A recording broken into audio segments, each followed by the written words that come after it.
Tēnā koutou katoa. It's my great pleasure today to introduce our talk about how can you flood an HPC, a little journey about parallelism optimization in the context of the STRAND project. I'm Maxime Rio. I'm a data scientist at NeSI and a data science engineer at NeSI, and today I'm accompanied by...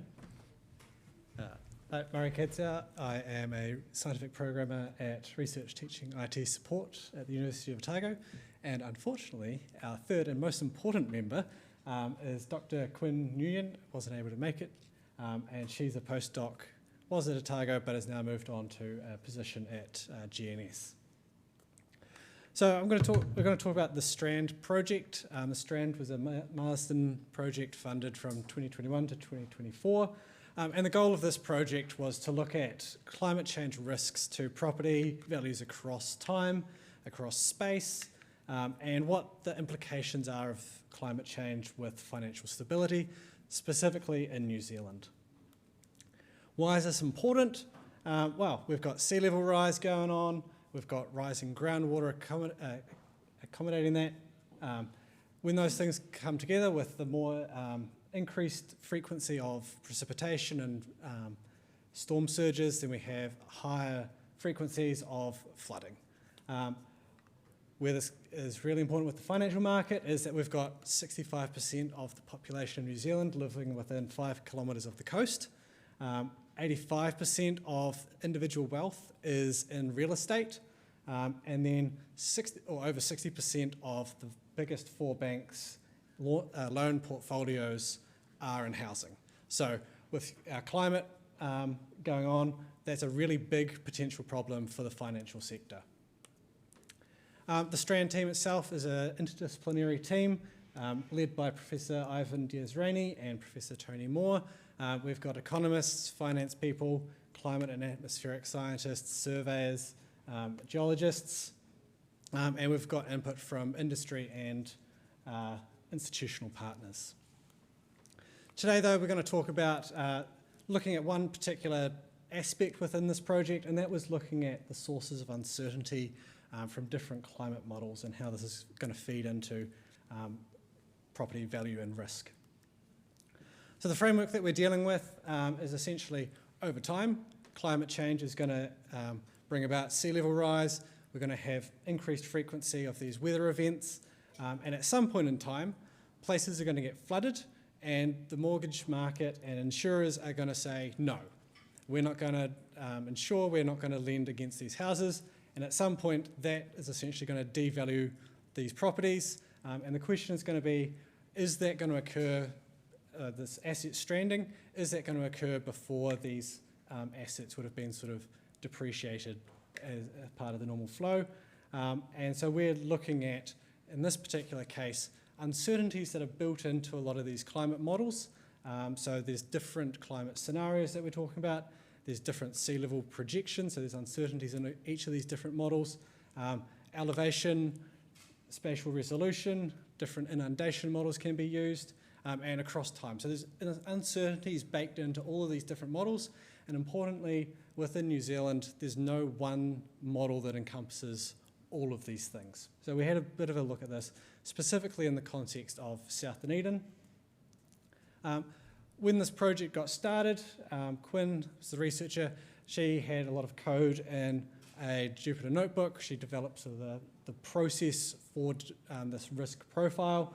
And at some stage, this got to the NeSI consultancy team, and we sort of realised that there are a whole lot of fundamental skills that these researchers needed in order to do this project, and that's where myself from Research Teaching IT Support got brought on board to help these researchers out, and I got embedded within their project, and then along the way we scaled, worked with Quinn's code, got it to scripts that were going to scale and things like that, and then we managed to take that to the NeSI consultancy where Maxime helped us extremely optimise the workflow that we were dealing with. The model that we were looking at in our code, so picture of South Dunedin, there's roughly 6,000 residential properties we were looking at. Per property, we were wanting to create a distribution of probabilities of a property being flooded under these different models, and so we would generate 5,000 iterations per scenario, and then we wanted to summarize this to give us an idea about the likelihood of a particular property flooding. So when we run those numbers, we were looking at about 25,000 different scenarios where we combine different permutations of those uncertainties in different model conditions. And when you scale that all up, we're looking at about 12.5 million iterations that we needed to compute. The architecture of the code itself behind things, we had two scripts. One of them would generate the flooding map and look at underneath the property what things were looking like, generate the scenario and simulate that 5,000 times. The second process took those 5,000 flood maps and we would calculate our distributions of statistics in both a continuous sense, and we would also apply thresholds that would binarize them. So if a certain percentage of a property was deemed to have flooded, that property was flooded. And we were looking at how often or not that was going to occur. And then we got NeSI on board and made that go way faster. Thank you, Murray. So before we dig into the actual optimization, I need to introduce one of the tools of the a Python package we were using, and it's called Dask, and it's kind of a Swiss Army knife, if you want, of parallel and distributed computing. Without going into too much details, here it was involved in the second step, where we aggregate the statistics over simulations. And in particular, if you look at the lower right hand side, this is how you can take a multidimensional array, chunk it in multiple small pieces, and all of the pieces can be run in parallel thanks to Dask. So this is one way to do some parallelism. Now, how does it apply in the step 2, the flood map processing? So when we look at how we could improve this one, the first and the key element here to look at was profiling the code and see if there are bottlenecks we can remove. And profiling revealed two key issues at that time. So there was a spike in memory usage at the very beginning of the script, and realized actually things that should have been processed in parallel was serially processed. And actually this is depicted on the right with the Dask dashboard, which is a little web app to do an investigation of how things are running. On the horizontal axis is time, on the vertical axis it's the different processes. And if you look at the many little bars, which are yellowish green, ideally you would like to have a big green rectangle and everything is running at the same time. But here actually is a little gap, and if you zoom in, actually you'll see that there is only one task running at a time. So it was actually serial code. We fixed that, and that gave us some really nice boosts in terms of processing an average property. Went from 45 minutes to only 3.5 minutes.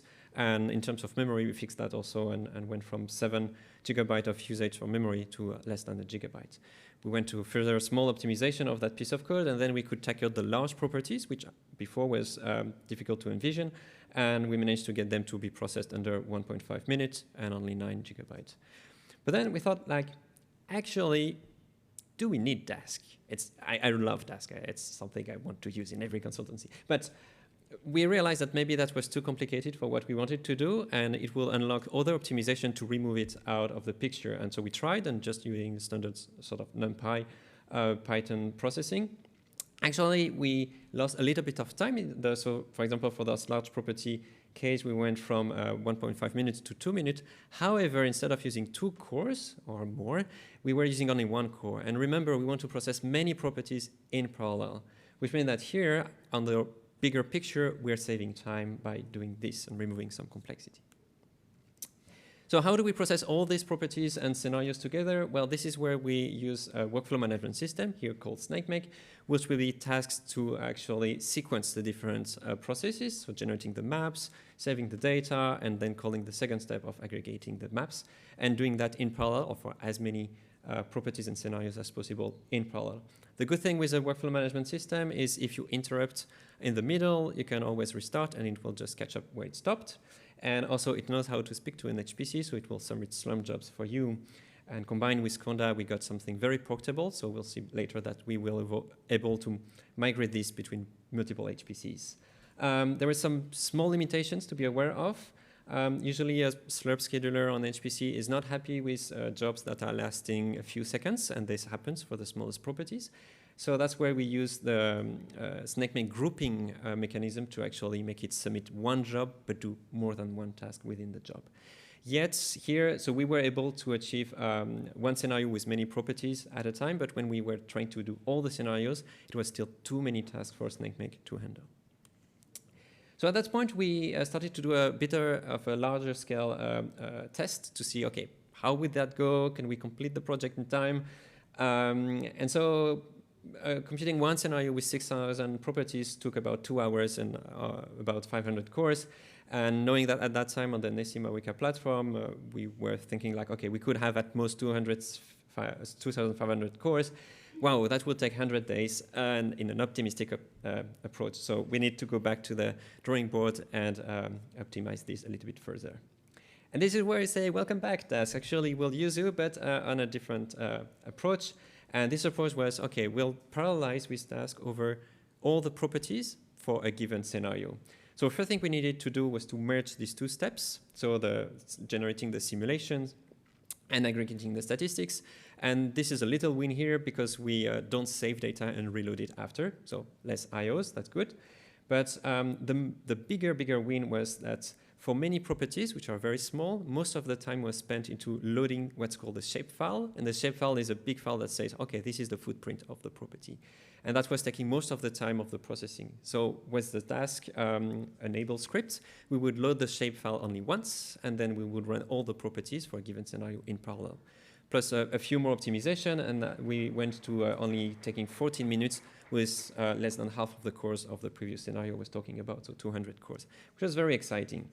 And we kept SnakeMake on top of that to only schedule across the different scenarios. So given that, we went through the different HPC platform. As I said before, we had this very portable code thanks to SnakeMake profiles and conda environment, and we were able to run it on the RTIS Aoraki HPC and the NeSI Mawika HPC. And the bigger large-scale experiments we did with 16 scenarios, still of 6,000 properties, took 27 minutes. So we are, yeah, that's good. It will take only 6 days. Real life is there are other things happening. You need to transfer the data. You need people to be available to double check the results. So the final full workflow took 5 weeks to complete, but it was still a huge win compared to the original estimates.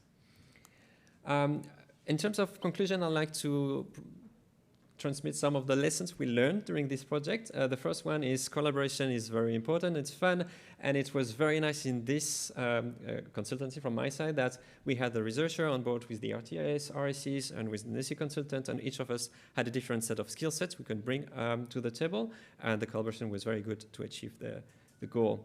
The next one is tests. It's when we want to profile and optimize, it's really nice to have a realistic test case that you can systematically profile, find the bottleneck, remove, go to the repeat again, rinse and repeat to improve. The removal of the complexity is also quite important. So sometimes you want, at least I want to use the shiny tool, task, and then I was like, okay, that was too early and you don't need that, and simpler is better. In terms of pure optimization, sometimes the best optimization is to change the scope of your problem, and we did not talk too much about this, but it happened in that project. We changed the scope and reduced a bit the number of scenarios, for example. The next step, even in a highly parallel scenarios, is you to highly optimize the single case, the single task case, and then make sure that your scheduler also, so in that case, scheduler is a very broad meaning because it was SnakeMake is a kind of a scheduler, and Dask was another kind of scheduler, making sure that we have the code at the right granularity. If it's too fine-grained, the scheduler in that case will not cope with that. And finally, taking care of making sure that your code is portable and use workflows so you can move it to different platforms. I'll just do a very quick advertisement for the NeSI consultancy service, which I'm part of. So we help New Zealand researchers to optimize their code, to port their codes from CPU to GPUs, to develop visualization. If you want to work with us, if you're a NeSI user, you probably have access to our services for free, but you don't know about it. You can contact us at support@nesi.org.nz. And I also encourage you to have a look at my colleague Alexander Pletzer's presentation on Friday. He will talk about more optimization in parallelism, but in a different way. On that note, tēnā koutou, tēnā koutou, tēnā koutou katoa.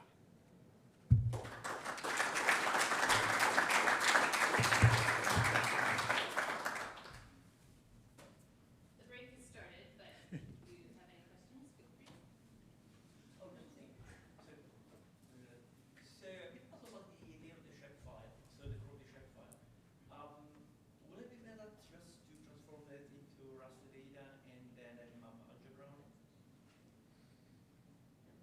that's gone outside of my area of expertise already.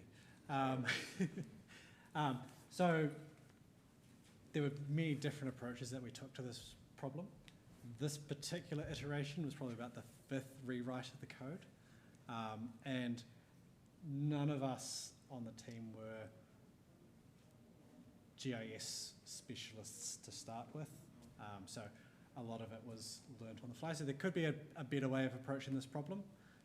We sort of found a solution and optimized what we could on that. And this is the third design choice to get around some other issues that the initial way we chose to tackle the problem, we couldn't do the summarization step, and that's where we got to the cookie cutter approach. But that had issues where we couldn't do particular types of models in the way that we'd currently written it, such as coastal inundation flooding. So because each property is treated independently, we didn't have information about connectedness to the coast for some of the more inland properties, so we couldn't model those ones. That was a particular scenario thing that we worked out a way that we could do now, but yeah, there were different limitations to each of the approaches that we tried, and eventually we just needed something to work. Yes? When you moved from DAX to NumPy, did you try using number to just in time compile the code?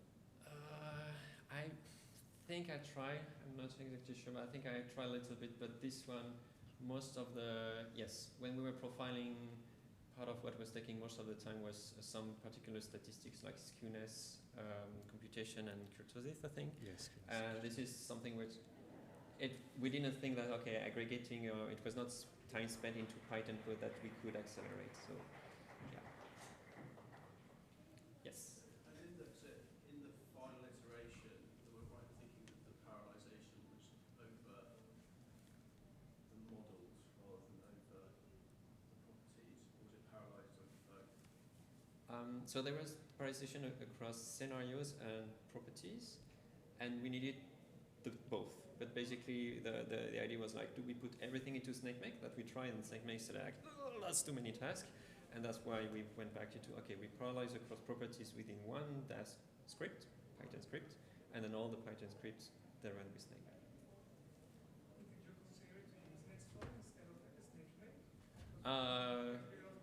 SnakeMake? It will probably work as well. I don't know if Nextflow maybe it could have worked better, but in that case, both of us had expertise in SnakeMake, so it was, given the time constraints, leveraging our current knowledge to solve the task. But the other thing, the key difference there would be that SnakeMake allowed us to resume from where we'd completed stuff, whereas Nextflow requires you to have the end, like it doesn't necessarily go back in time.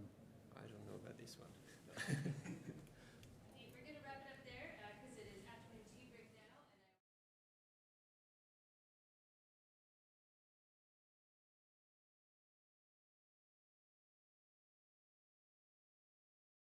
Kia ora koutou. Ko Jonah Duckles. Tako ingoa. My name is Jonah Duckles. I'm here today to talk a little bit about how we can better support open source in New Zealand.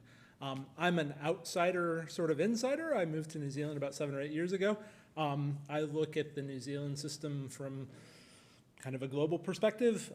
I would like more open source happening in New Zealand.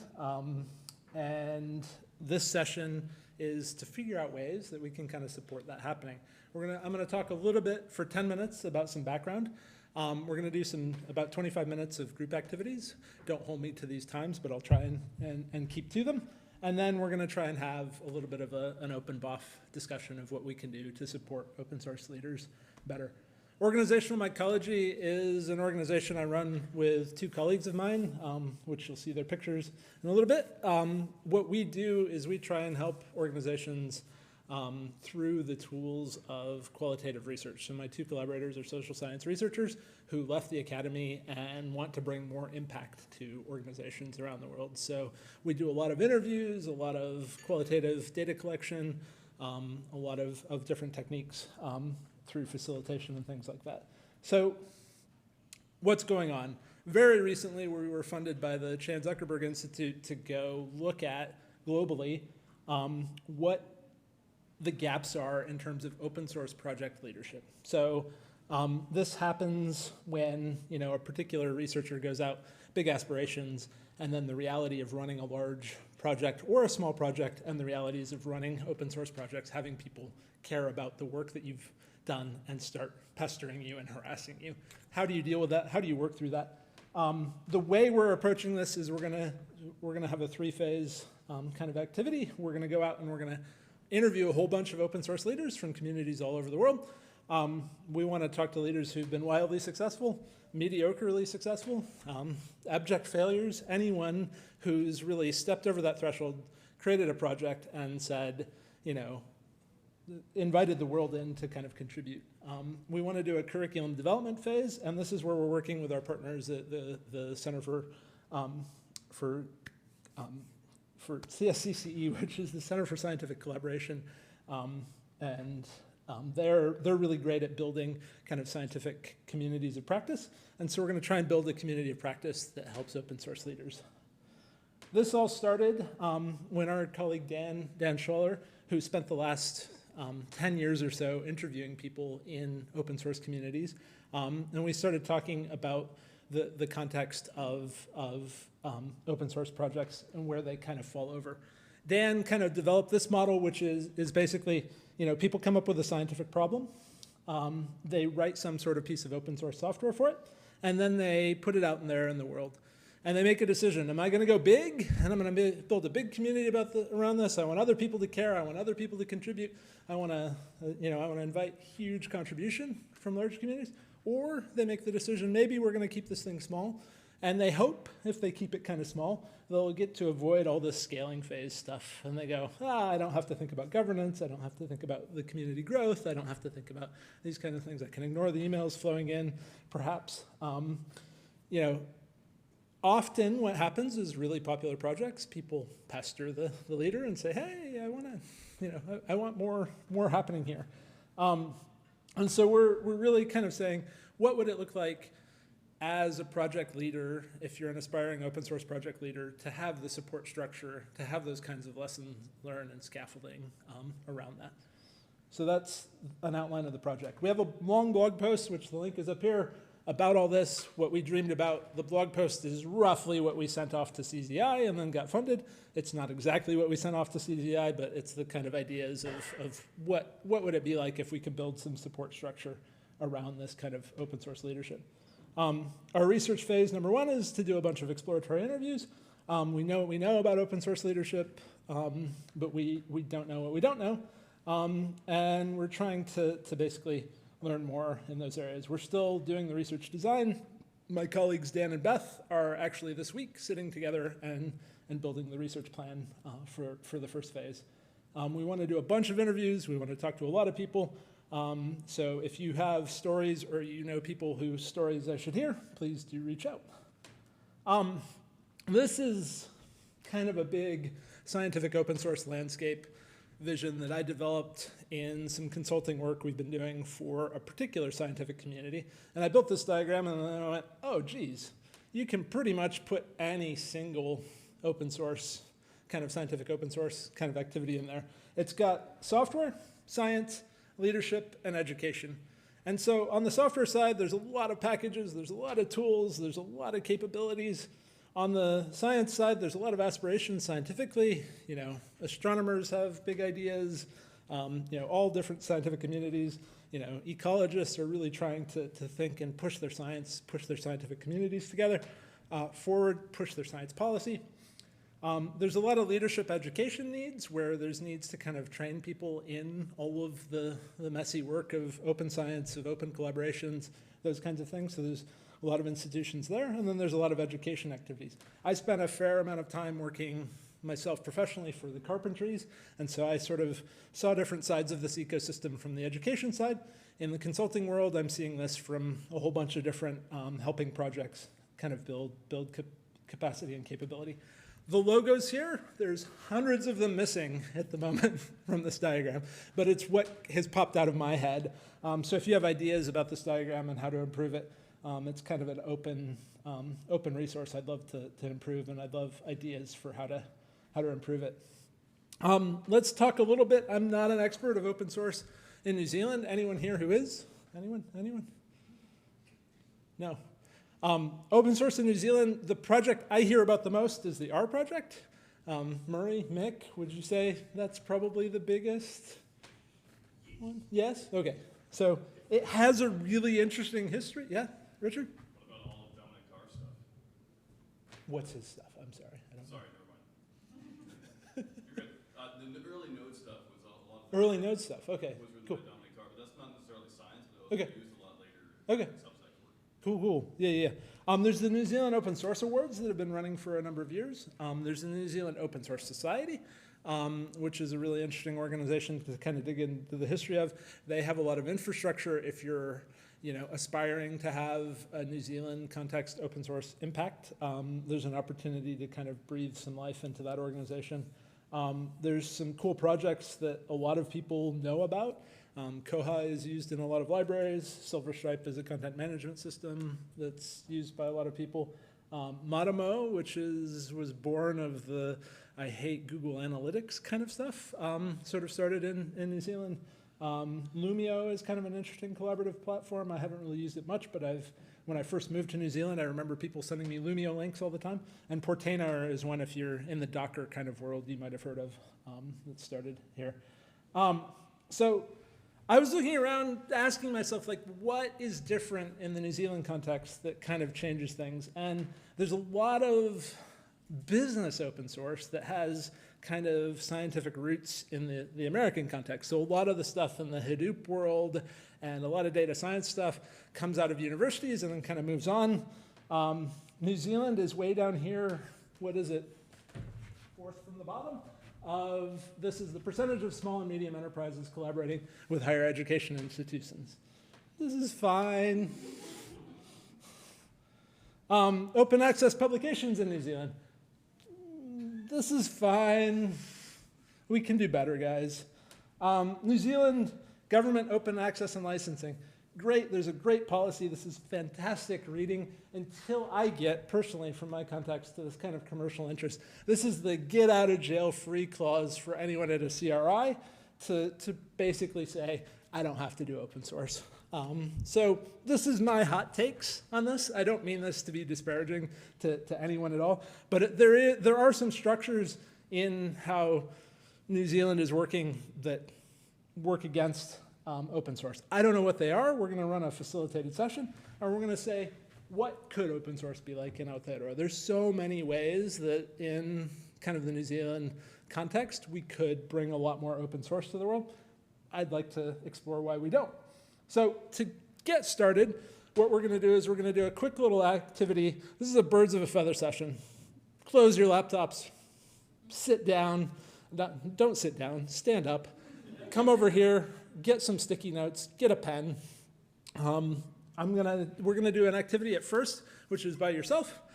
I'm going to put an image up on the screen. George has done this activity before. I'm going to put an image up on the screen, and you're going to write 3 things you see in this image. And then we're going to stick all those sticky notes. I'll find a spot on the wall over here that tells you to put it. It's going to be a sticky note that says picture. So go get your sticky notes, move around. Don't plan to sit back down either. Just keep moving. If you want to sit down, you can sit down.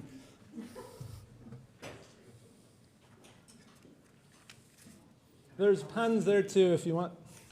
Do we need multiple colors, Jim? You don't need multiple colors, but if you would like to have multiple colors, you can.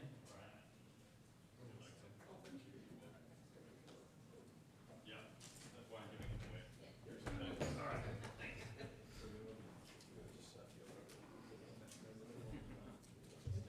All right, stick with me with this activity. It's a little bit oblique. We run things with our consulting group, Organizational Mycology, which are events we run online called Oblique Thinking Hours. This is an oblique activity, but it's to get you into a mindset. This is a buff. This is a chance for us to connect and learn from each other, to learn different perspectives of people in the room. And to do that, we're going to start with an activity that's quite oblique. I want you to write 3 things that you see on the following image. Anything goes. Write 3 things down and then stick it up here on the wall. And then start looking at what your friends, colleagues, people you've never met before see here. So look at this image and write the first three things you see from this image.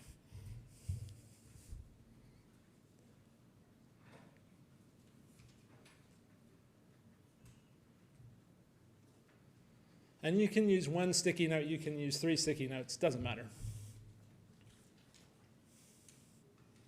When you have those 3 things, go ahead and put them up on the wall.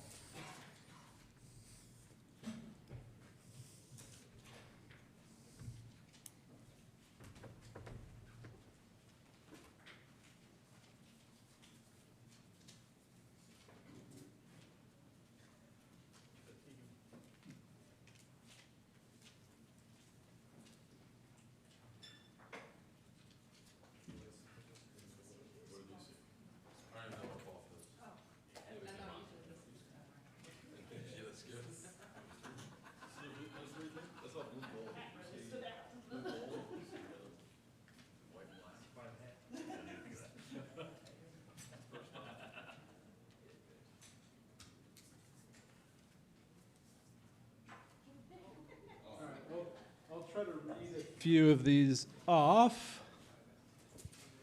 So someone says plastic, bags, hat market, blue sky, market, hat, tarp, dress, hat, shirt, sky, crowd, colorful, clear day, vendors, shoppers, blue sky, market, plastic, looking for a bargain, woman dominated, architecture, woman's sun hat, white market stall table, crowded market, blue sky market people, colors exploring vacation, somebody's dreaming of their vacation coming up, hat canopy shirt, market tourist holiday.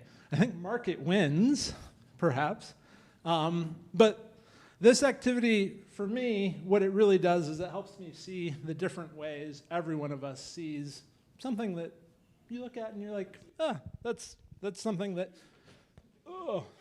that disappears. It's the way that basically everybody's perspective is useful and valid in the context of this. So let's take that groundwork of seeing that we all see the world a little bit differently. We see the world a little bit the same, and let's try and take that forward with our next activity. So I don't know if there's an even or an odd number, so pair off in roughly groups of 2. Try and find someone you've never talked to in your life before as your pairing group. So I know some of you may be not the most social, but find someone, greet them, smile, and everyone can do their own sticky notes, but I'll give you a few minutes with these activities, in these particular activities, to kind of do a little bit of a brainstorm session, then record what you want to record. So does anyone not have a partner? Raise your hand. All right.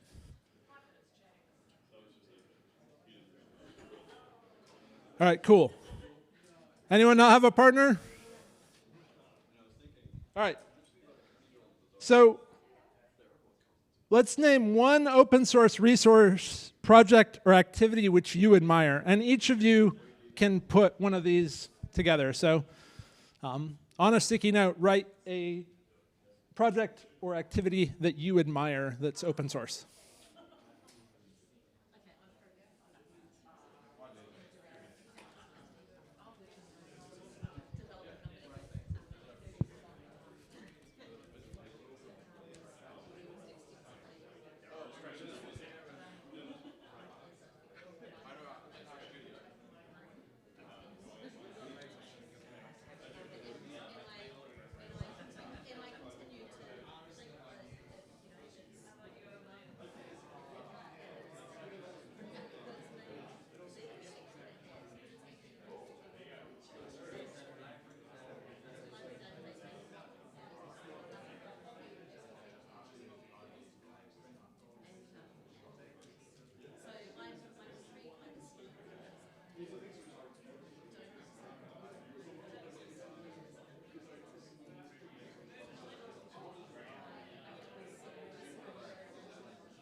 There's a spot over here. I've put a new pink sticky note up that you can put the projects you admire up here.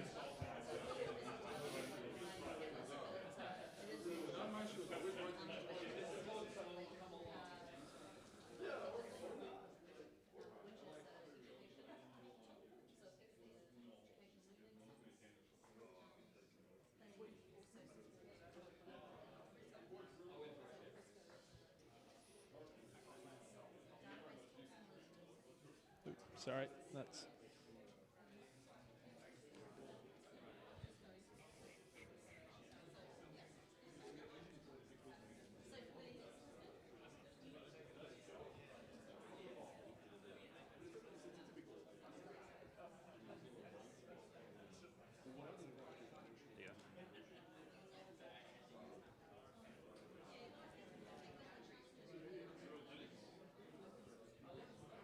All right, go ahead and get your sticky notes up there, please.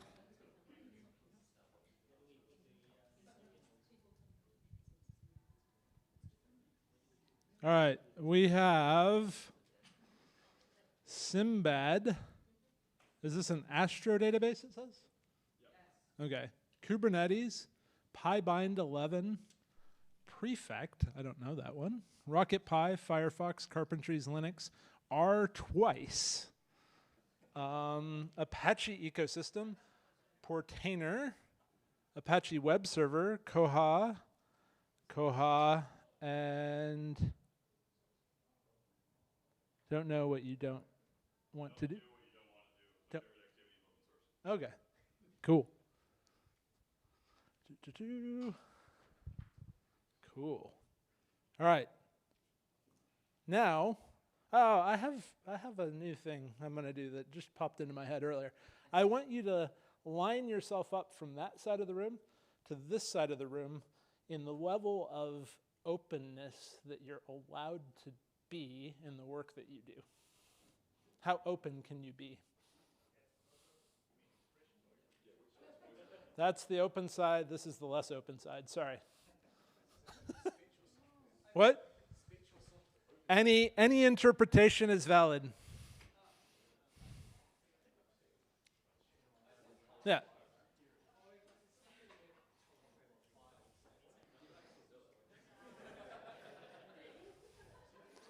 Oh, it's a biased collection of people here.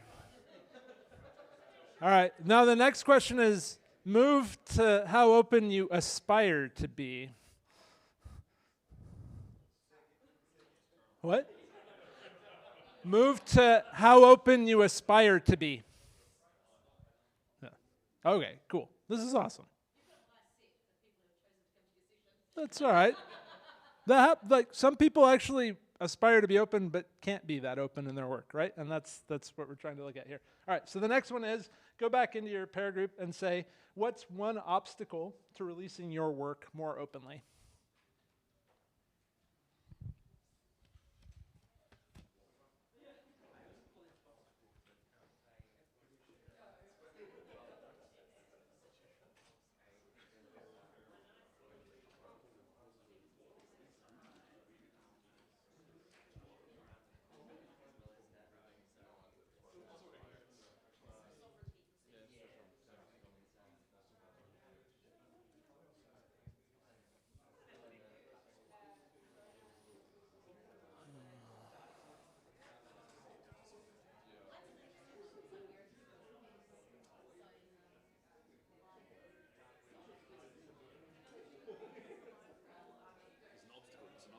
What's an obstacle? Mm-hmm. Yep.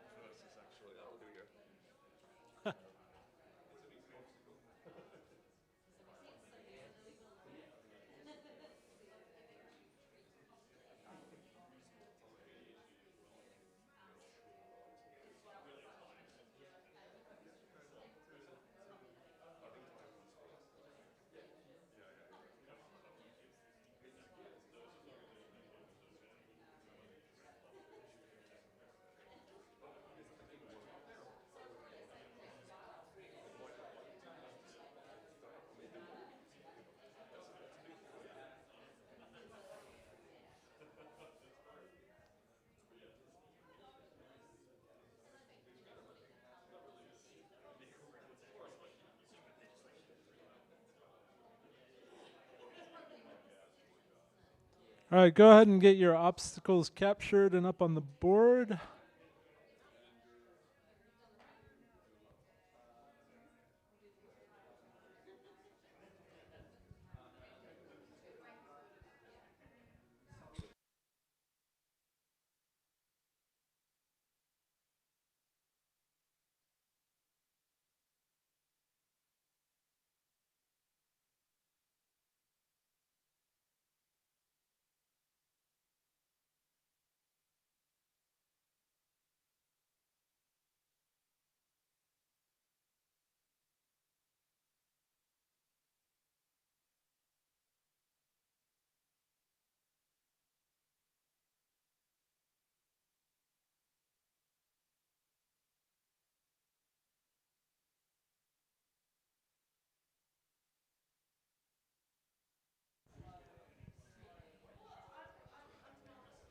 All right, for obstacles, we have time is up here at least 3 times. Support data governance, IP times 2. Is that intellectual property? Financial aspects, infrastructure, commercial sensitivity, political considerations, business regulations, details of user workflows, data sovereignty, data governance, indigenous data sovereignty. Cool. All right, next one. What's a benefit of releasing your work more openly?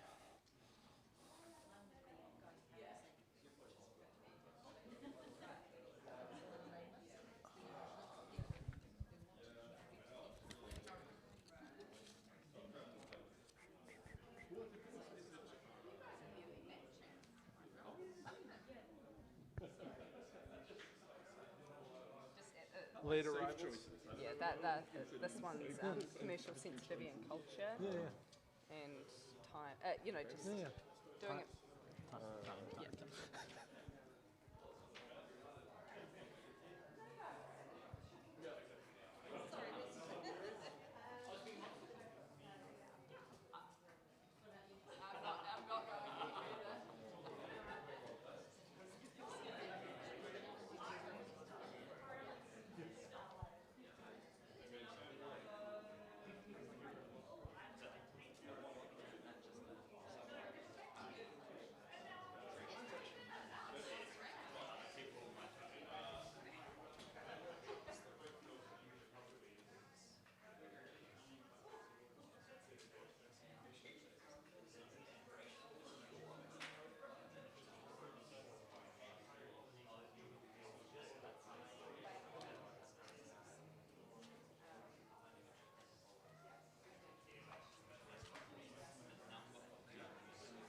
All right, so we have innovation improvement, grow communities. Sometimes people fix my bugs.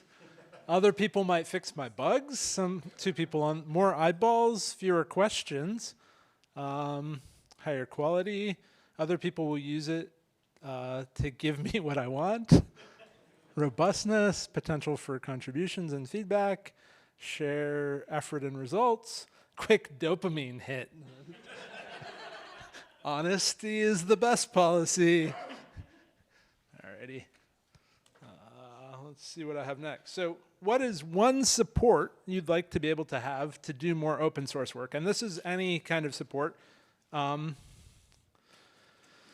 Any kind of support at all. If it's institutional support, if it's emotional support, if it's spousal support, if it's, whatever. Take a broad interpretation of what kind of support you need to do more open work. What was the Keeps the screen on. Oh, yeah, I know about caffeinate. Is it available on all Apple systems? Yeah. It is there? Okay. No. I'd have to brew install it.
All right, go ahead and get your support sticky notes up if you haven't.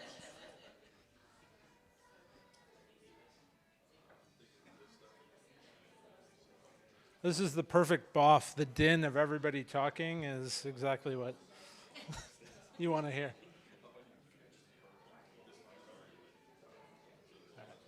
So for support, we have things like time, more time, technical support, time or money. Time is approximately equal to money. Guidance on data sovereignty, more people I work for with understanding IT infrastructure enough to address their own questions, understanding all the different languages, code, more researchers willing, having time to share their work, institutional guidelines, regulatory support, encouragement, value, recognition of FOSS value, OSS bootstrap project, debunk security concerns, how to build initial growth community building. Cool. All right. This is all super useful in the context of the research I just told you about. So why isn't there more open source in Aotearoa?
All right, I see a whole bunch of stickies on their way up.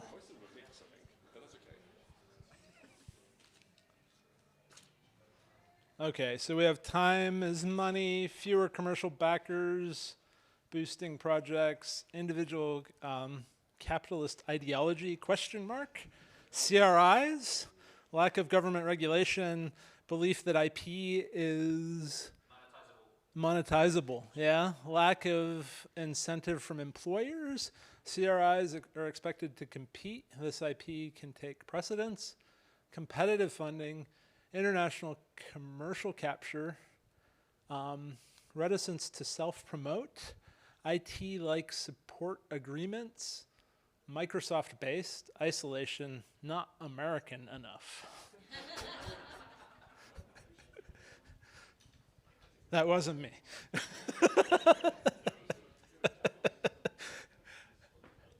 All right. So I think we're done with sticky notes. So let's just open up the floor and kind of say what are specific obstacles. I mean, there's a bunch that were articulated here. I'll hand the mic to anyone, and let's just have a chat. Oh, we have another mic behind you.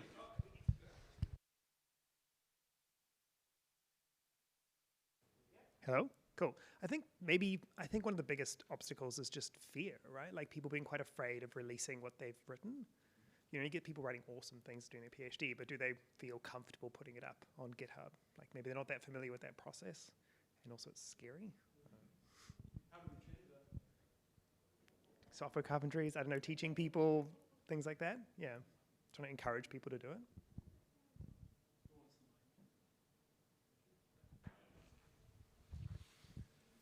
I didn't know the term poppy syndrome until I came and visited here. It's just not in my native dialect at all. So that sounds accurate. I had a different way to turn this, which is, have you done a comparative study of other countries of a similar sized population? Because it's possible that New Zealand actually has an outsized influence on open source. That's it. Other thoughts?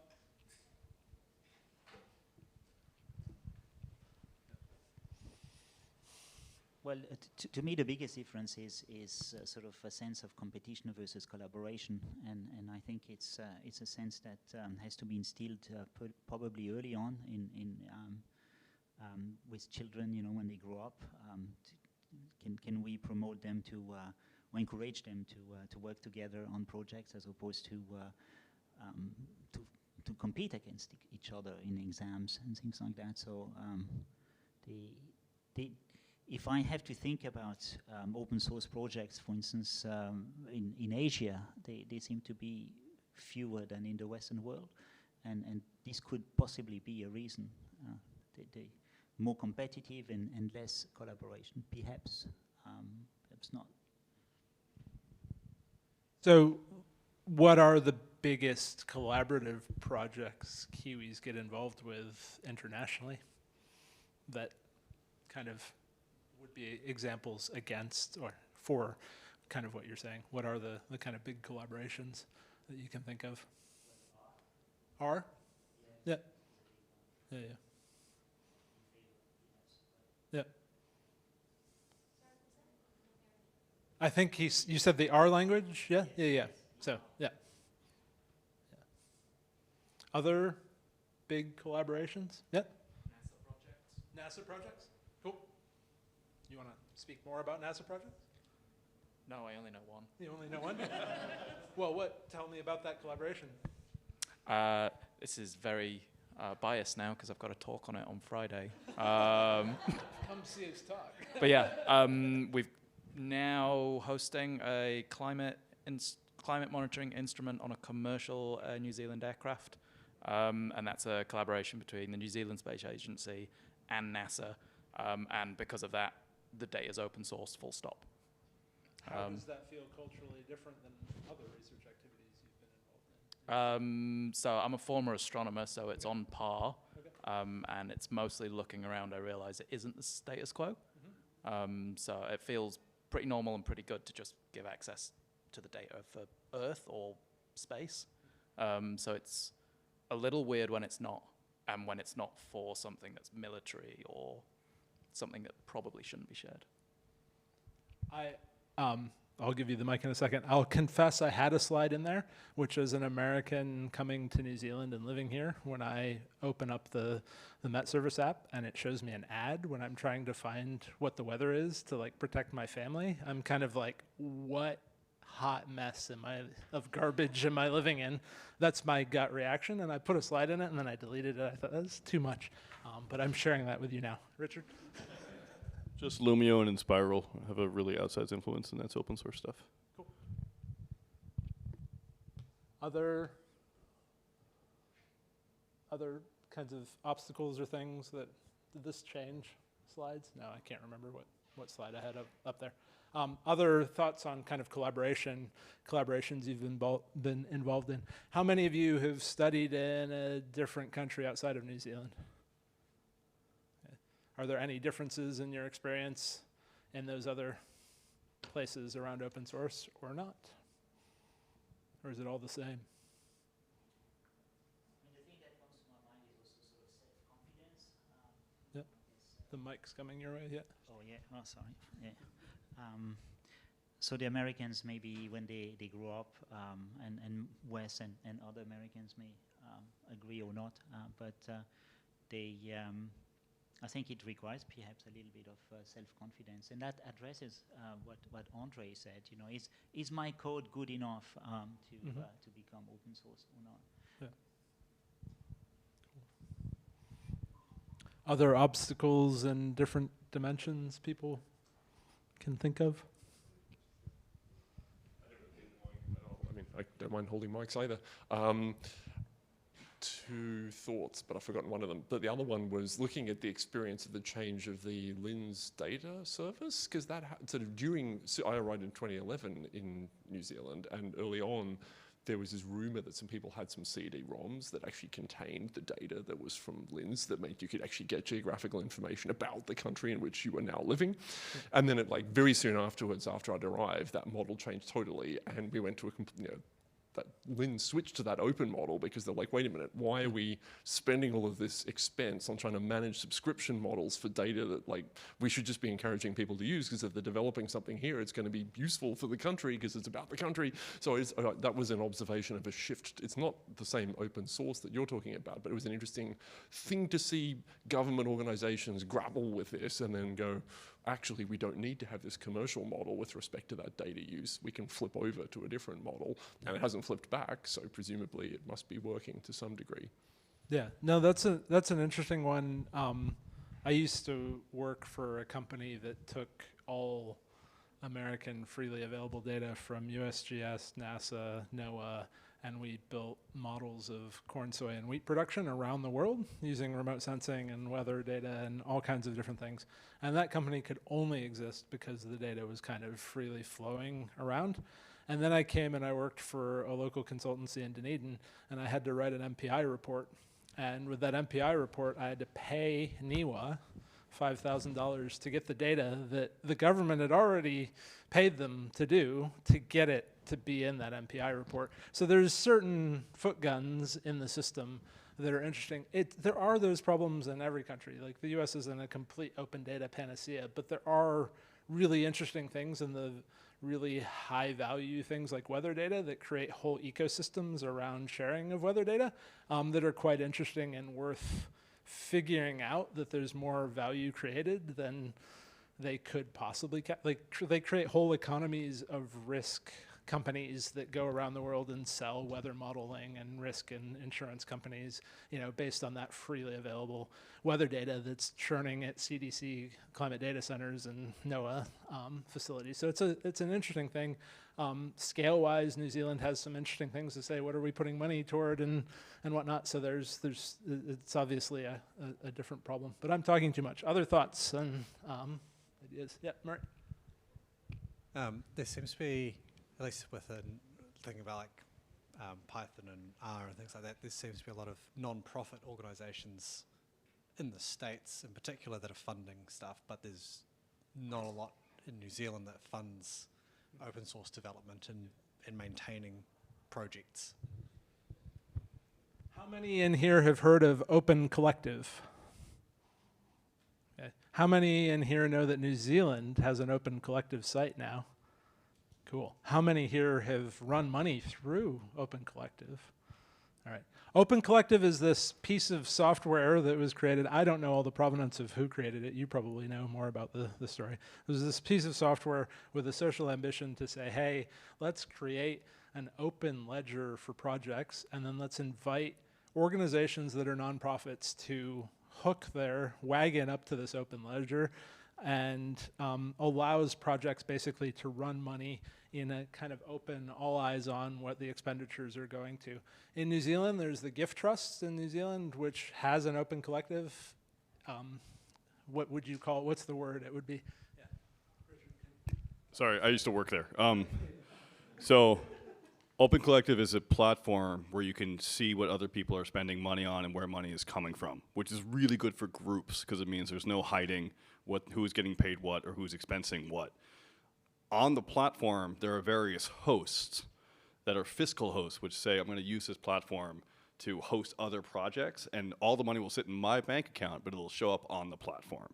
So now there's a host in New Zealand that allows a lot of people who couldn't otherwise have a nonprofit put all their stuff on the website, get money really easy, and expense money really easy. And including expense money for things like, I updated the server, can someone pay me $100?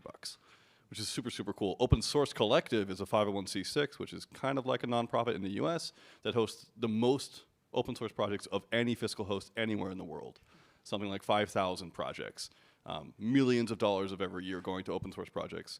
And this was all founded by an Argentinian and a French person to do social protests, and then they realized, well, text where the money is, and they teamed up with people from Inspiral. And so it's actually kind of a New Zealand thing as well. Thanks. Yeah, so the long and the short of that is if you go, I don't know how to run this project through my CRI or my institution or my whatever, you can go to the Gift Trust, and as long as your project mission is in alignment with their nonprofit mission, you can run your money through their fiscal entity. So this is how projects like the Carpentries in the States have run for a long time under a model that's called fiscal sponsorship. It's something that is sort of uniquely American in the tax code of the US, that there's allowed to be these entities called fiscal sponsors. They're more formal in the US context. The Gift Trust in New Zealand, for all practical purposes, is a fiscal sponsor in New Zealand. So if you have a cool project or a cool idea, and it can be, you know, they have different fiscal hosts have different scale rules of how much money you have to bring in, but often they'll let you start with $100, $500, and kind of move things around. So those are some of the support structures that we kind of want to illuminate more globally through this work as well, to kind of say what's out there that can kind of support people, what are really cool models that are out there. Yeah.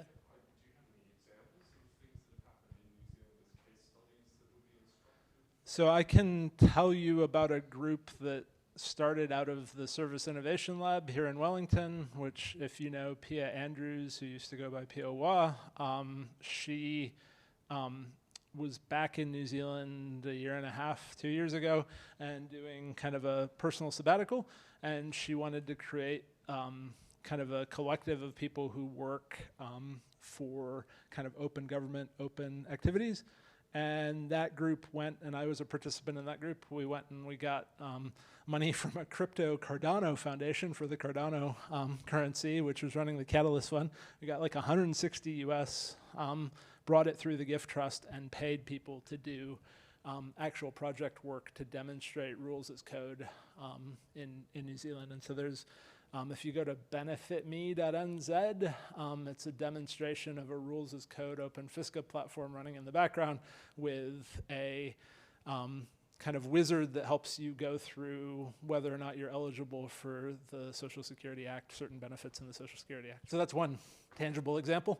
Do you know of others? All of non-focus. Yeah, all of non-focus. That's in, he was asking you were asking in New Zealand or? Ever? Okay. Yeah. Yeah. So, yeah, but it's like many scales you can kind of bring that together. I don't think I have more slides. I think I have one more slide. What are the opportunities? Yeah. So what are opportunities around open source? You all came in the room for for something or other? What are opportunities you guys are thinking of or trying, or things you want to have more support around?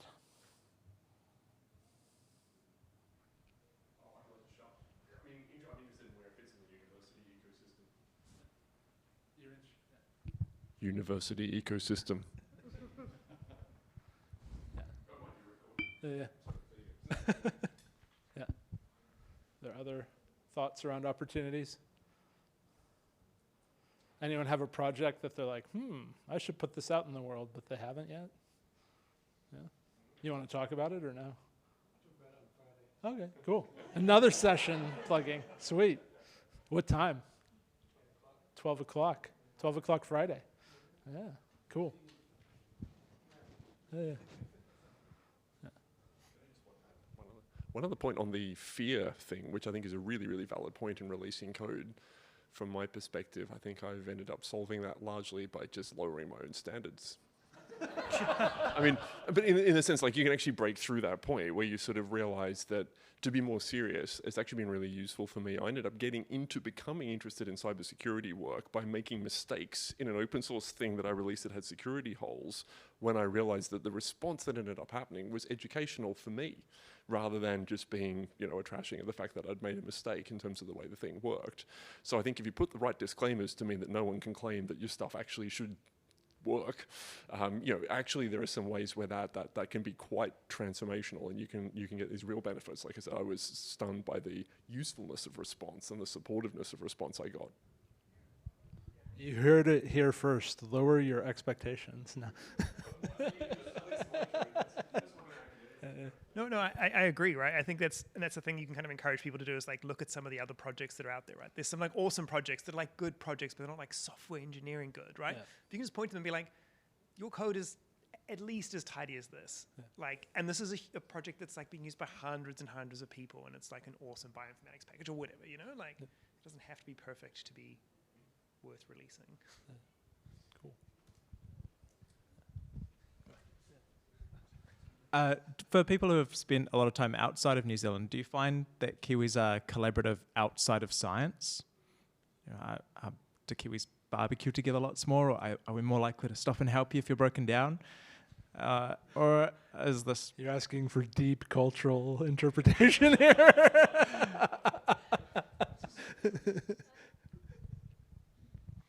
It's interesting. I had a conversation about that.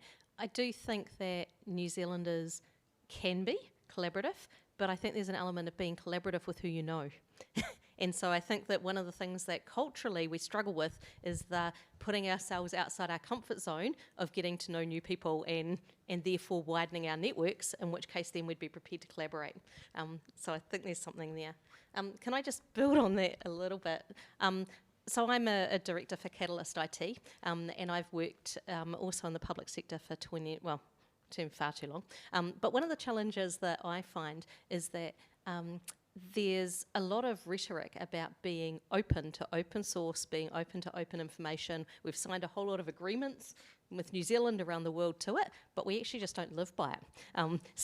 And one of the things that I really notice is that there seems to be, and I was the one who put up there around debunking security myths, because in fact I think there's a lot of myth out there that in fact open source software has more holes than commercial products, whereas in fact what I actually know from actually working with Catalyst IT, who is an open software company, is that actually, when you have a community of people who are actually putting lots and lots of eyes over code and the detail of code rather than it being hidden behind a paywall, that in fact you end up with actually a more secure product. But I do not know how we convert the population. And I think that's the same thing with research in terms of it being open, is that, how do we convert people that actually getting a better global outcome is a good thing rather than it just being captured within New Zealand. So I don't know, to me there's an element of how do we do the sell.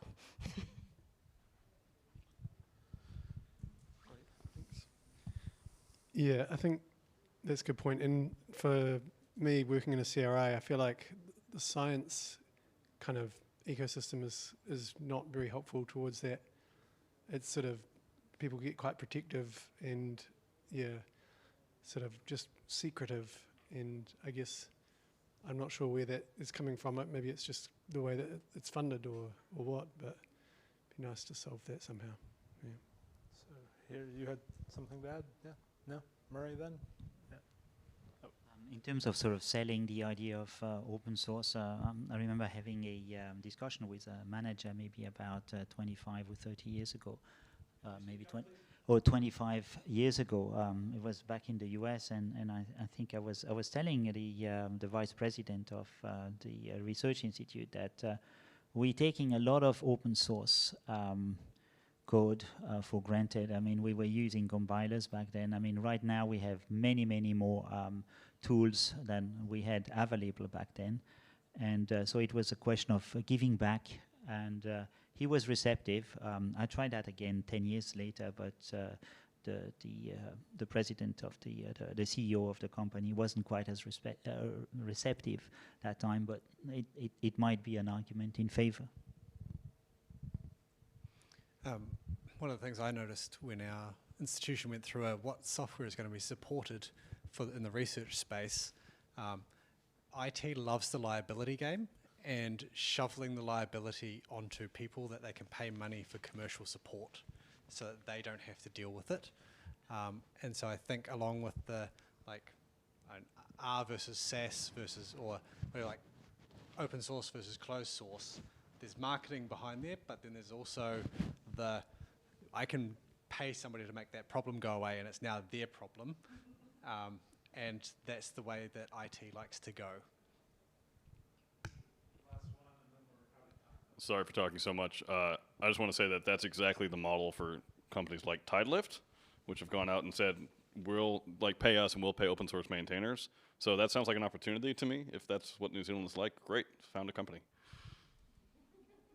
And that takes us back to the keynotes earlier today and our kind of opening mandate of keeping New Zealand more competitive in this space. So thank you all for taking the time to come here and share. I know it was a little different format than the rest of the conference, but thank you for putting up with me and my slight craziness. So thank you all.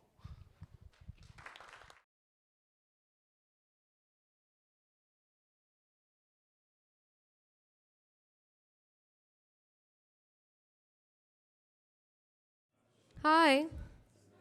Hello. Thank you so much for being here at 4:30. I really, really appreciate it. And I promise to make the most of the time. And also, if everybody feels a bit sleepy towards the end, I'll finish early, promise. Okay. This presentation was originally supposed to have been presented by my colleague Liz Stokes from ARDC. Some of you might know her, but Liz couldn't be here, so I am trying my best to fill her very, very big shoes. She's a wonderful presenter, as you would know if you know Liz. Huh? What is it? Something very bad, I'm sure. Yeah. So welcome. I hope to take a bit of time towards the beginning to talk about the Carpentries.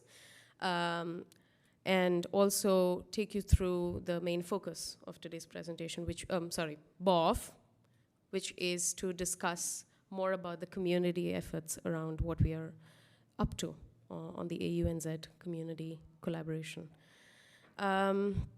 So for those of you who may not know me, my name is Nisha. I am a training lead at NeSI. NeSI is one of the facilitators of this event.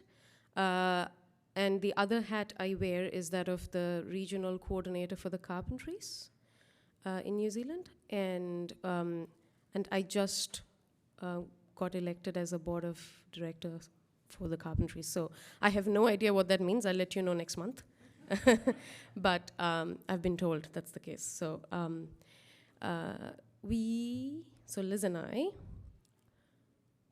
wanted to start off with some icebreakers because we've been here all day. It is 4:30, can't wait for drinks, so might as well start off with something nice, which is, what is the one thing you like about Wellington? And who wants to go first? The birds. No, you don't count, you're a Wellingtonian. Yeah. Tyler. I rode the cable car yesterday, that was pretty cool. Oh yeah, I love the cable car. Yeah. Jorge? True. Really? Where did you see that? Oh, nice. Okay, I should go look for them. Oh, okay.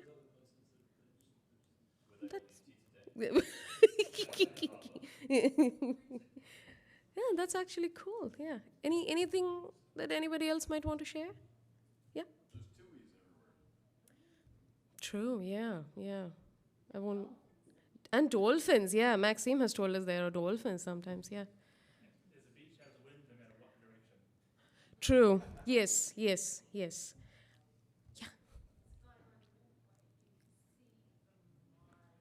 Yeah.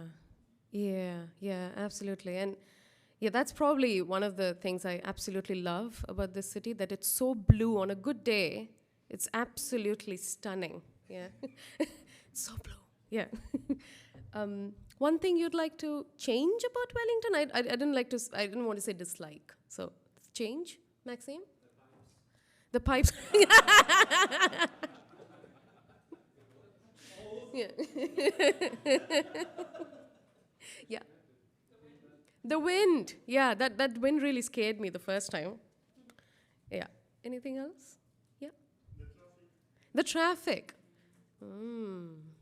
Yeah, we did hit pretty bad traffic this morning, so I believe you, Jorge. Yeah. Anything else that you would like to change about this city? Houses in general in New Zealand. We don't talk about that. Yeah. Yeah. Anything else? No? Okay. That's a good start. So I do want to start off by appreciating and celebrating the fact that the Carpentries completed 25 years last year, for those of you who may not know. And we can spot Mick here, and Nick, and some others, but Mick and Nick for sure. Yeah. On that note, is there anybody who doesn't know what the Carpentries is? Okay, good. So I'll do a quick intro. So the Carpentries is a fiscally sponsored organization that began out of the US. And of course, it is an extremely strongly community-led organization that basically taps into its member organizations. So there are members of the Carpentries organizations that pay for an annual membership and become member organizations, and they have volunteers from their own organizations helping out as part of the Carpentries. To upskill, digital upskilling, to do training, to add on to materials, open source materials that the Carpentries endorses and helps out with. That's basically why the Carpentries was begun. So it has been 25 years since it began, and of course, New Zealand and Australia started out pretty late, but started out in 2015, Mick, was it, 2015? In 2015, yeah. Yeah. Yeah. This was in Melbourne, and this is where the first instructor training had happened. And right before that, there was a software carpentry workshop, was it? Or yeah. Yeah. Yeah. So yeah, around that time is when we joined the bandwagon. That is the Carpentries, and ever since then, Carpentries has been wonderful at helping us tap into the resources available in terms of lessons, in terms of community-led initiatives that come through the many volunteers across the country. So just a bit of a focus on what do we exactly do as part of this. So we focus on capacity building in data and computational skills for efficient and open and reproducible research. So that's our main goal, to help researchers out with this. And of course, the importance of having such a strategy of teaching is to look into the openly licensed curricula that's available through the Carpentries and its benefit for communities in New Zealand and Australia. And having the Trans-Tasman community grow over the months and the years is one of our focuses at the moment. And today we're going to talk more about that. So what is this BOF really about? It's about sharing feedback that we received from all of you in the community, after sending out a survey sometime last year, end of last year, so around November, December, we had sent out a survey, and that we believe will help us understand how do we exactly change some of the efforts and build stronger partnerships between the two countries.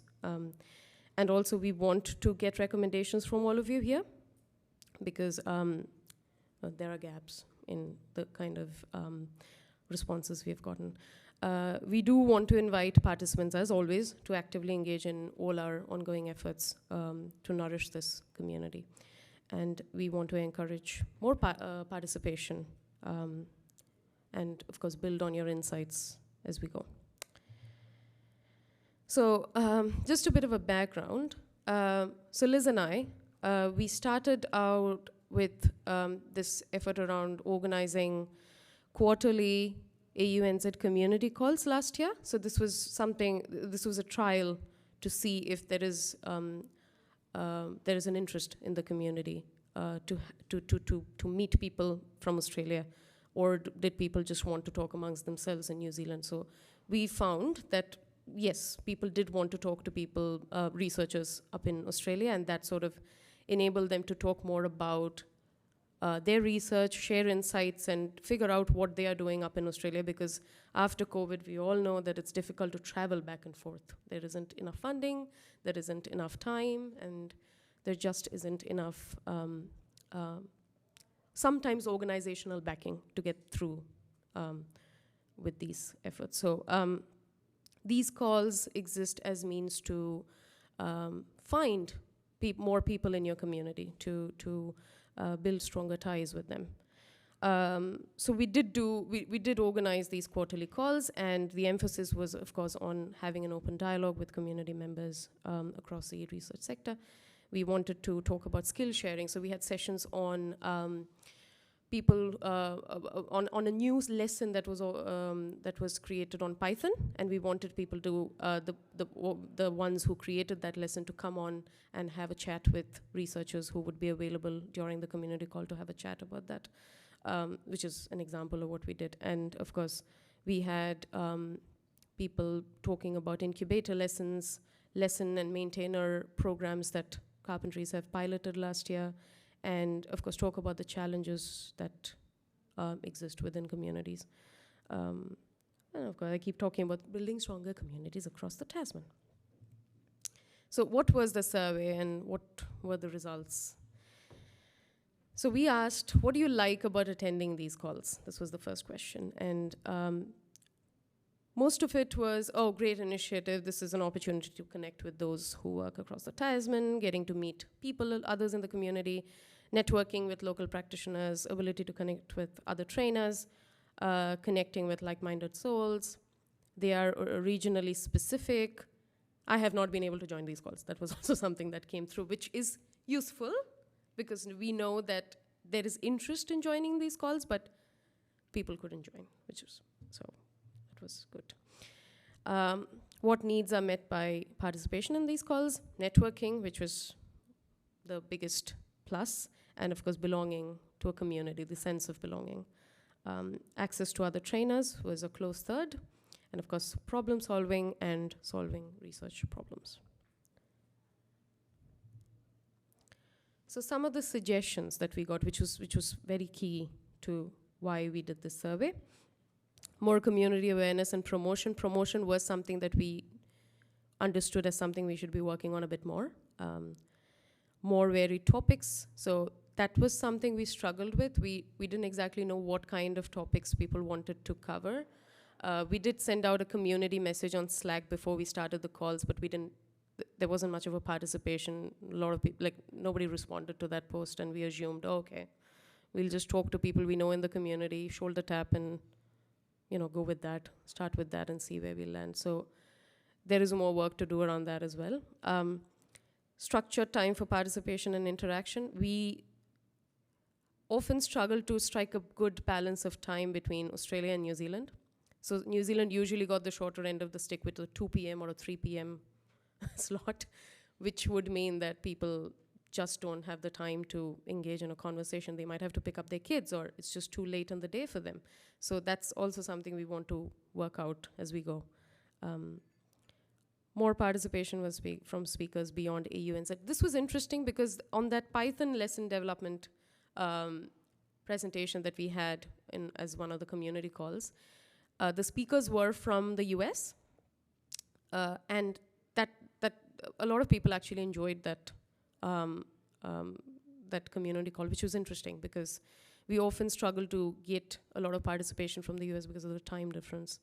It's really late in the night for them, or rather late in the evening at least. So it's difficult but doable. But that's also it's good to know that it's been appreciated, I guess, and of course a better timing. How can community support be improved? This was a biggie. And most of it pointed towards funding to attend in-person meetups. That we know is a concern. More regular catch-ups, improving promotions, and of course, providing support to community managers who are within these countries. Australia has quite a few of them.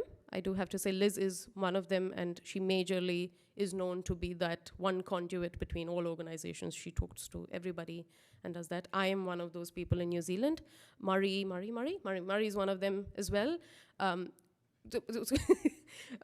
So we try to basically talk to the communities that we are closely associated with and build a confidence within those we know more closely, and of course on a national level as well.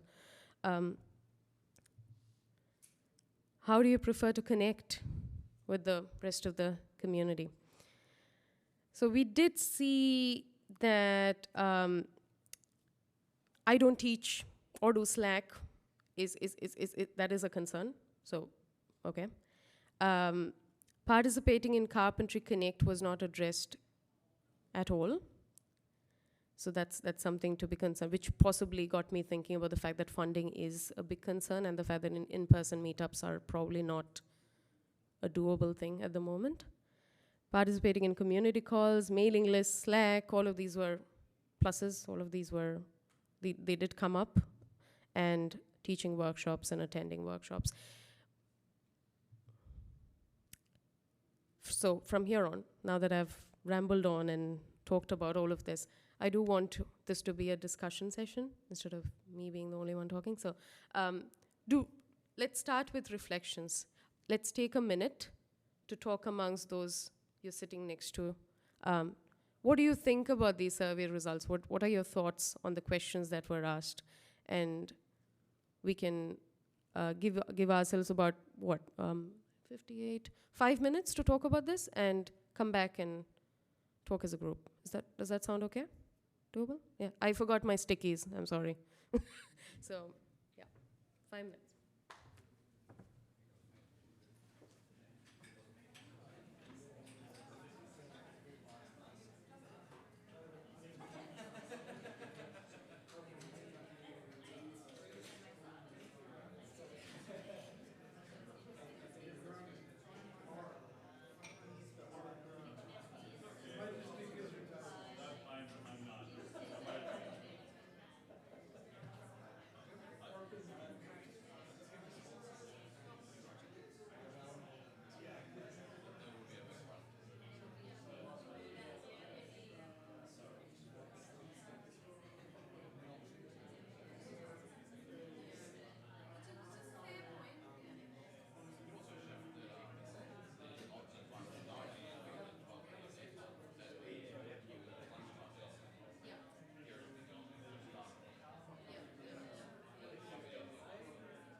Okay.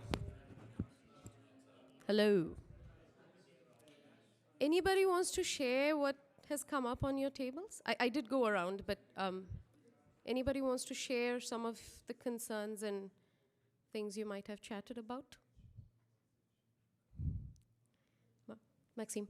Happy to go first, and please correct me if I'm not saying exactly what you said.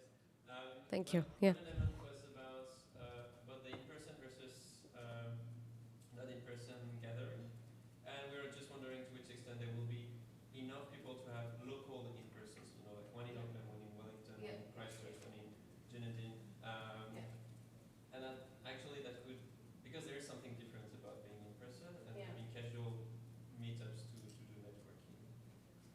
And the other idea we were talking about was also to maybe that's already something which is part of the instructor training, but to create a community of the fresh batches of new instructors. So dinner time, sorry. So they're all excited and they just learn and they want to keep the momentum and continue to discuss with their fellow new instructors. Yeah, good point, because what Maxime just mentioned about the in-person event thing, Tyler, Alex and Ben and I were talking about that at their table. The fact that Carpentry Connect is something that usually happens with eResearch like every year. This year we couldn't do it because of Waitangi Day and other, issues with logistics. But having something like that helps people see each other. Otherwise, we're just seeing each other on Zoom, and that doesn't quite. That's very impersonal at the end of the day. You do see them, you do work with them, but you don't quite know them. It is nicer. Let's just say that it's nicer when you see the people that you work with.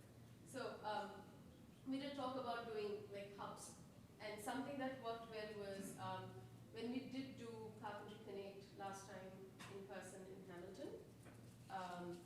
Murray at Otago did get to actually see people, like take people in Otago and have like a little get together. So that was like a hub, but for Dunedin folks, which was great. And that went well, right, Murray? What do you think?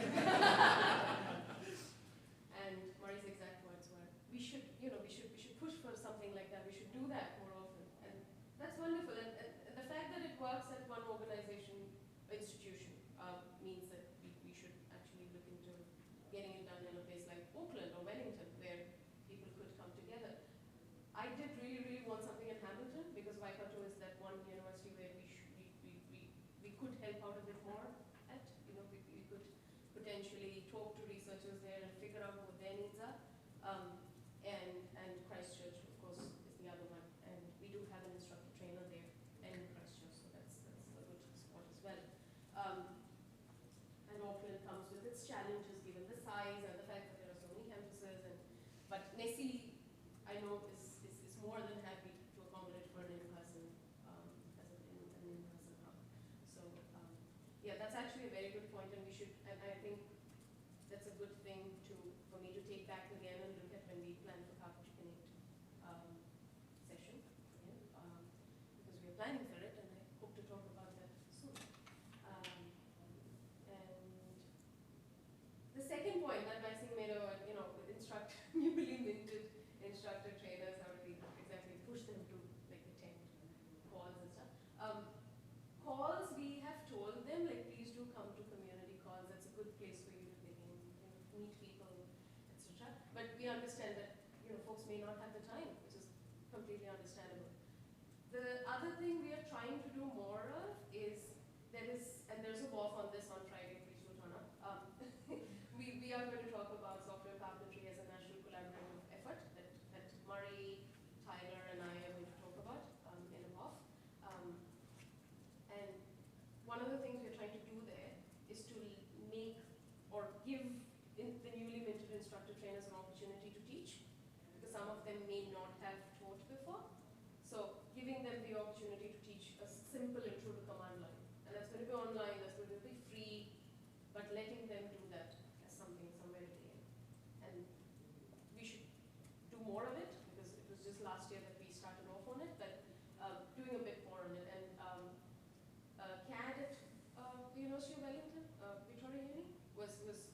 instrumental and starting it off. So, that's just saying that as well. So that's an ongoing effort, of course. Anybody wants to add to this? Like, of course, like talk about what you may have talked about. Tyler? Just thinking that when you said that, you want to encourage people who have just gone through training to come along to these carpentry calls and stuff. Yeah. I just had this kind of picture of like what it must feel like for people if they're not very confident. And I was sort of thinking it's like going into a room full of people. You can hear everybody on the other side of the door. It's even worse on Zoom because you can't actually sort of see them, and it's just so easy to not click join. I just think it's such an uphill battle. And I think those people are going to need like so much reassurance and almost like a very personal invitation, like someone to sort of hold their hand and get them through the door. That's a good. So you mean like somebody who has just finished instructor training, just telling them that nobody's scared, nobody's going to put you on the spot. Like, come on, it's going to be informal. Or even maybe like this is just for people who have completed it. So it's less you joining the established group. Maybe it's. Yeah, that's a good idea. Yeah. What does everybody think about that? Is that going to be better? Yeah. What says yes? Yeah. Or maybe having pre-meeting where you get you and Duckles together, they start to relax, and then you say, as a group, we're going to go into the bigger Zoom meeting. That's a good point. Instructor trainers? Any thoughts? Can we do that? At the moment, we don't even have a core of people who are regularly, like even instructors who have been instructing for years or were trained ages ago. So,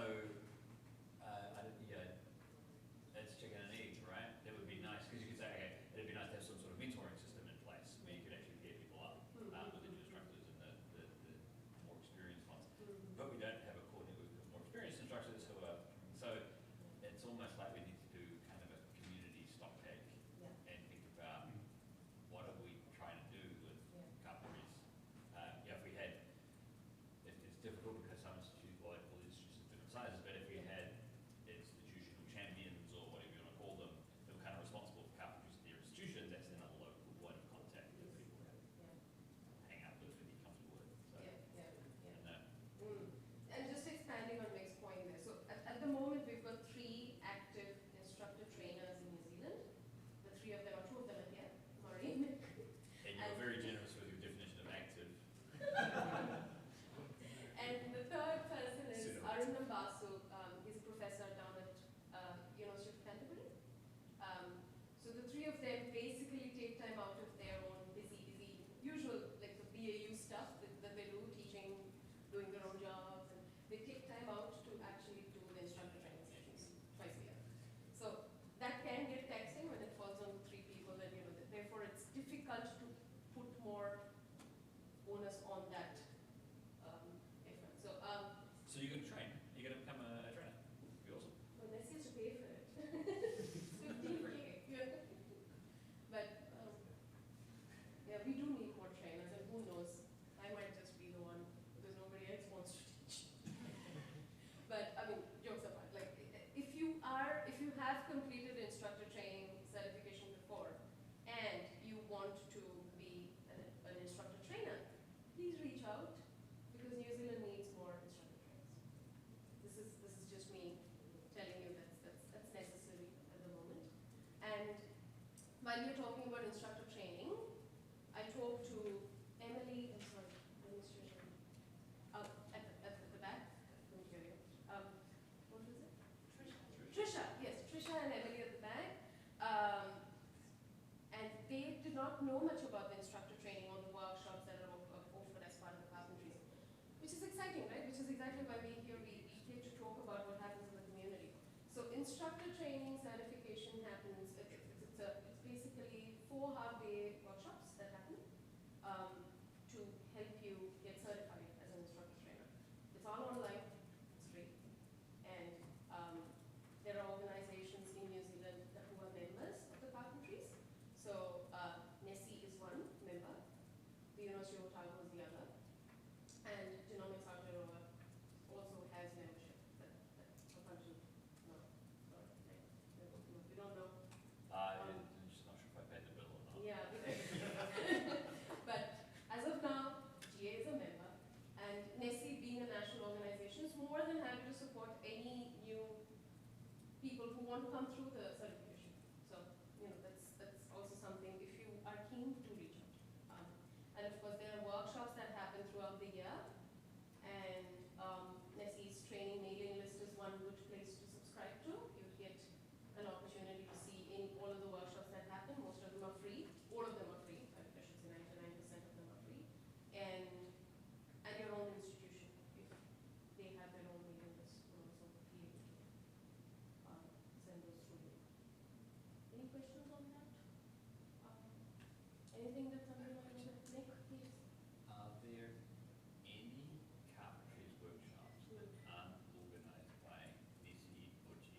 out to some organizations in Australia to figure out whether they can help us. The answer was, sure, we can help out with some, like, you can send your people to our trainings, for example, instructor training, that would be fine. But the other side of it was that we can't have you be supported all the time because we have to make a case for it, and we have to tell our organization why are New Zealand people attending instead of Australian people attending, because the government won't pay for it otherwise. Which is fine, because I know at NeSI we have similar problems, so I do understand that completely. So that's the feedback we've gotten from Australian people. That said, I think they are willing to help us out if such issues arise off and on. We can send our researchers there to get trained. That's fine.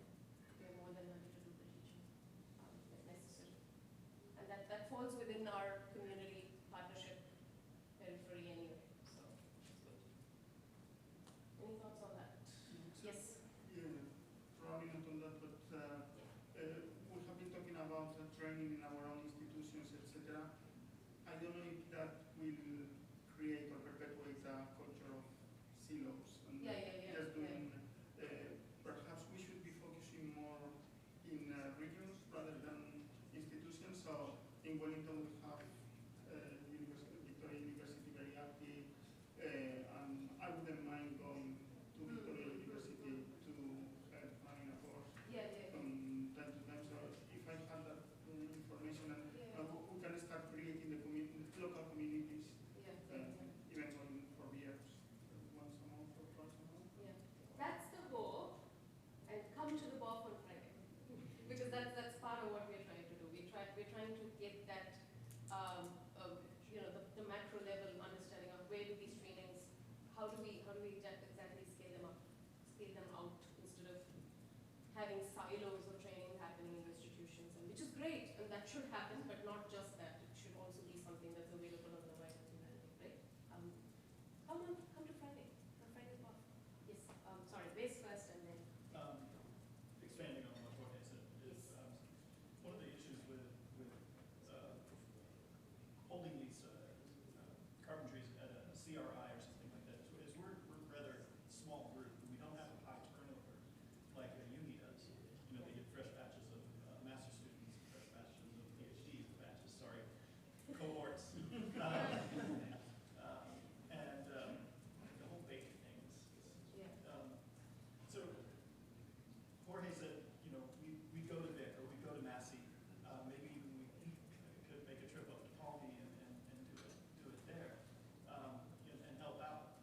But there's the problem of people getting to Kanepu to do a course at ESR or getting to Lincoln to take a course. So if we could focus more on the universities where we're saying, hey, CRIs and others come to Canterbury to take a course and we'll help out. So and then it starts to drive those communities a little bit better as well. It's actually a good point, and we often forget that difference between CRIs and how they function and universities, because they're few in number and you just don't hear from them often unless you go to certain spaces. So Keith Russell, Australian Research Data Commons. I'm really sorry Liz can't be here. Oh no, sorry about she's being missed. We're doing a lot of puzzling about Carpentries too, and what does the partnership look like? How do we do this? How do we make sure that training is findable, that people can find that training is actually happening? One of the things we've been working with partners with several people on building DRISA, DRISA. So what's the question to you really is DRISA helpful as a place to find out that Carpentries training is happening? Are New Zealand researchers going to DRISA to find that? Good question. Another thing that will come up on the Friday BOF, sorry. But NeSI is part of that, our discussion then, because we talked about it in the last eResearch last year, because that's when Liz could actually introduce the whole idea of DRISA, and we talked about it. Since then, there hasn't been much of a traction. We did try to put in some of our promotions there, but we haven't had the community buy-in yet. We just haven't had people from the community do it themselves. It's usually the national organization that does it, and then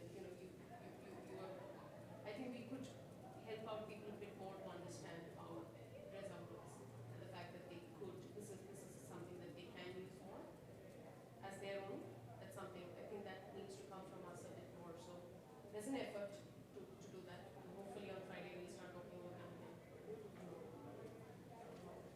Push on.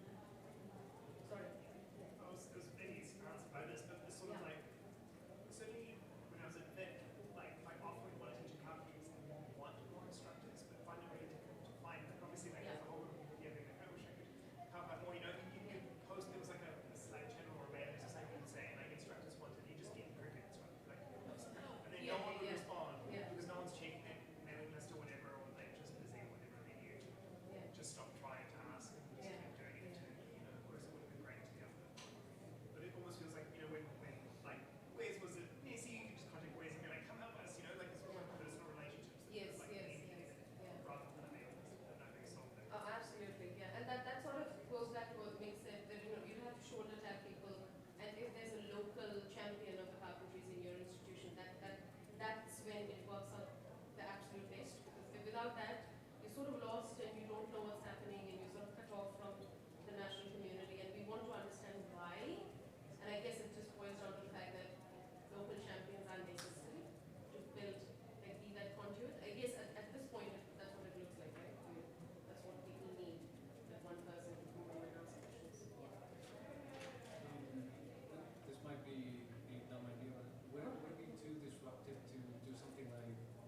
time on that?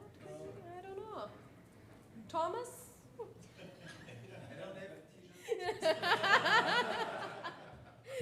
Okay, all right.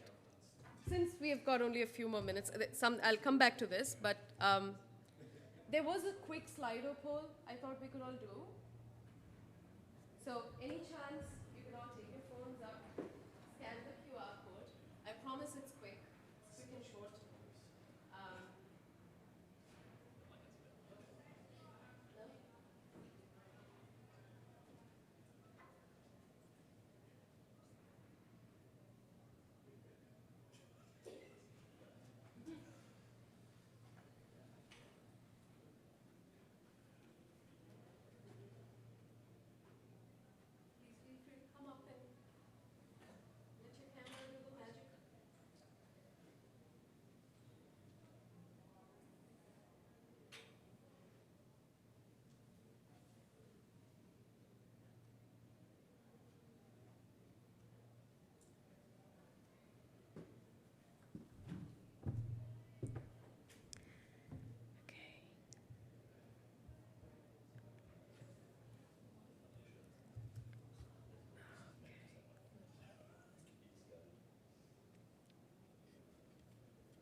Oh, crap.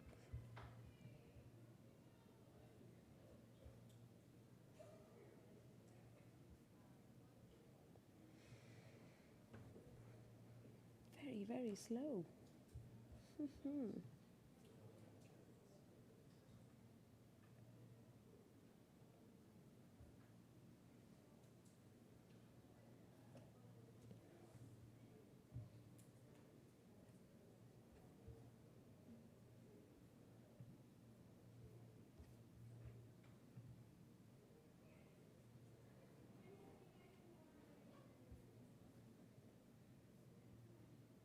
Okay, for some reason, this is not working.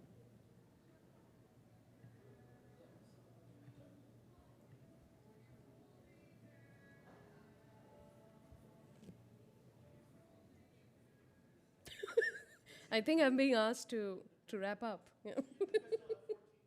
I still have 14 seconds. Okay, what I can do is, after we are done, please leave your email addresses and I can send you the results.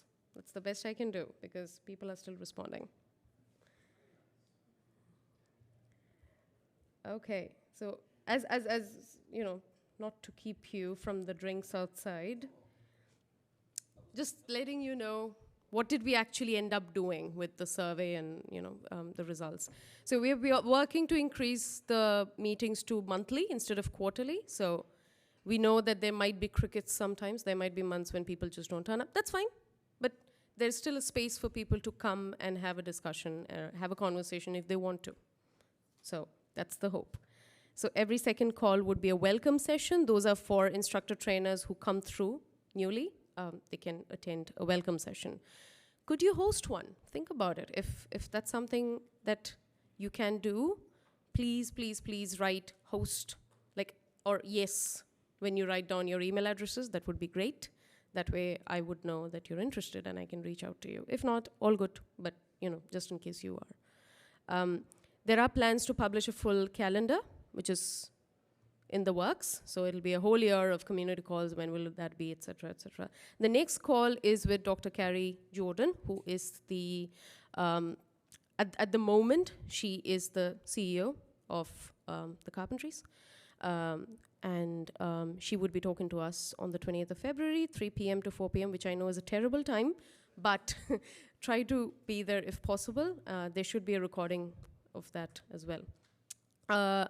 We are planning, so by we, I mean Liz and I, so ARDC and NeSI, are planning to host a hybrid Carpentry Connect as part of ARDC Skill Summit in May.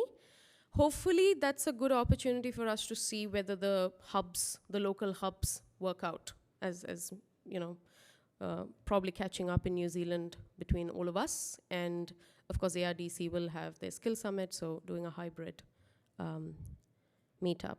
So join us if you want to run a workshop, convene a panel, be a Zoom lord, whatever you want to be, Just let us know, and we'll be more than happy to get your help on the day.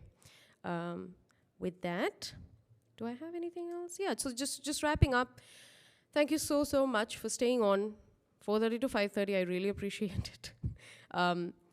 And of course, just reiterating that we can be a community only because all of you are there as part of the community. So you are what makes us a community. So please do let us know what we can do as volunteers of the carpentry world to make your life easier. Yeah. So check out the recording. I'll send all of these out when you give me the email address. I'll send the slides out with all the links as well. And inviting everybody to stay connected through the Slack channel. I know Slack is sometimes difficult for those who don't use Slack every day, but it is there, and people are there to help out anytime you need them. And of course, volunteers for the Carpentry Connect in May would be great. Thank you so much. Thank you, and there's my email address if you need it. And I'm sure Liz says thank you too.